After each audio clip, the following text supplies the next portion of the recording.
Защо така ми се смееш? По-ниска категория ли са жените, Павеле? Не, ще ме поканите пак, за да ви разкажа за това. Сега сребърният медалист от европейското по лонгборд Павел Вълков.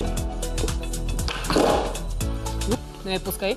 Честити сребърен медал. 20? На 20. На 20? Да. Бебе. Да, от 10 години вече карам лонгборд. Съм готи да леле ги разбирам така нещата, но... Лонгборд денсинга идва от Калифорния, от сърфистите, когато не са имали вълни. В началото на 2000-та година един мъж на име Адам Колтън, той няма... как ти си спечелил сребърен? Ще кажеш как? Най-много креативността и сложността, уличната култура, рап културата, олимпийски игри за лонгборд. Да карам скейтборд. Като цяло много хора ме питат защо не карам скейтборд.